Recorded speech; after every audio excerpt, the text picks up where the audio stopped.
Welcome to SMR Bitesize. Wednesday's reality check's coming right up. But before that, if you like what we're doing, don't forget to like this video, share it with your friends, and of course, subscribe to the channel.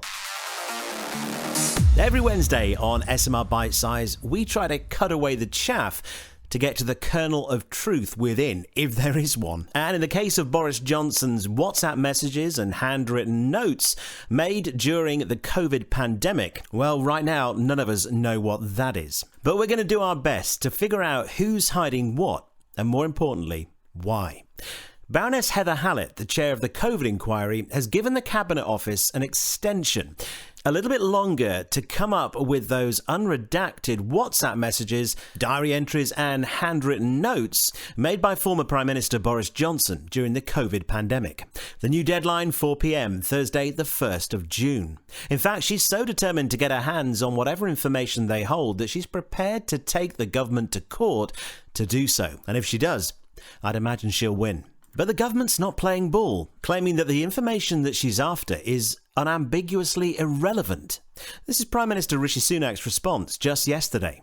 Well, I think it's really important that we learn the lessons of COVID, and that's why the inquiry was established. And we want to make sure that whatever lessons there are to be learned are learned, and we do that in a spirit of transparency and candour. The government has cooperated with the inquiry. Tens of thousands of documents have been handed over. And with regard to the specific question at the moment, the government's carefully considering its position, but it's confident in the approach that it's taken. Well, their first problem is their inconsistency in reasoning for not handing them over. Seems they've tried everything. They're irrelevant. They don't have them in their possession. They did, but now they don't. They're private and personal messages. Whatever.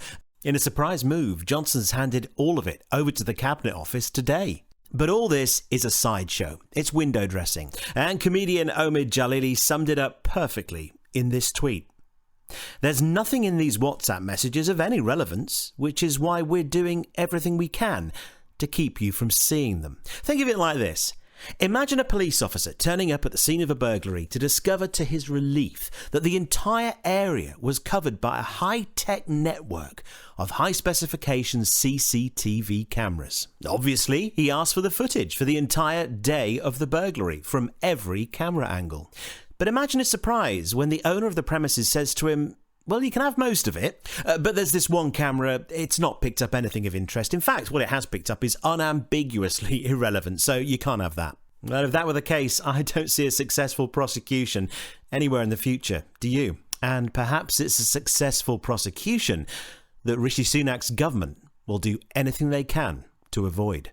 Which brings us on to why he's digging his heels in and refusing to hand it over. Now, who's to say, but maybe these messages will mysteriously disappear before the deadline. You can delete your WhatsApp history, can't you? And hey, even if not, phones have been known to go missing before, haven't they? But let's assume for one moment the Cabinet Office, Rishi Sunak, the government already have everything they need backed up on a server and know exactly what's there. As Omid pointed out earlier, the only reason for not handing something over is you want to hide something. And in this case, the what and why is all that matters. Matt Hancock's already alluded to the fact that during the pandemic, government was run by WhatsApp messages. And I'm pretty sure that the inquiry and Lady Hallett would take into account that given the fact that WhatsApp is often used for more informal communication between colleagues, without perhaps the strictest of adherence to protocol, well, I'm sure that both she and the inquiry would happily overlook any fruity language, inappropriate but hardly life or death comments, and a little bit of good-natured joshing. After all, we already know the Tories feathered their own nest and milked the country dry during COVID anyway. So there's nothing new there.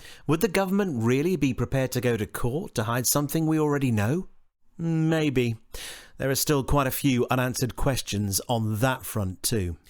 But what if the government's reluctance to give the inquiry all the information it needs to come to a fair, balanced and just conclusion comes from a much more sinister place? A place of quite literally life or death. Rishi Sunak, remember, was Chancellor throughout the pandemic, and if Johnson's up to his eyes in it, well, there's little chance he's not at least guilty by association, if not much worse. Reality check. The government are trying to hide something. What it is exactly, we don't know just yet. But for the good of this country and our democracy going forward, we all better hope and pray that we will. If you enjoyed this video, visit 16millionrising.co.uk, where you can listen to this week's full radio show for free, support us with a donation, buy us a coffee, or subscribe as an early riser. Back tomorrow.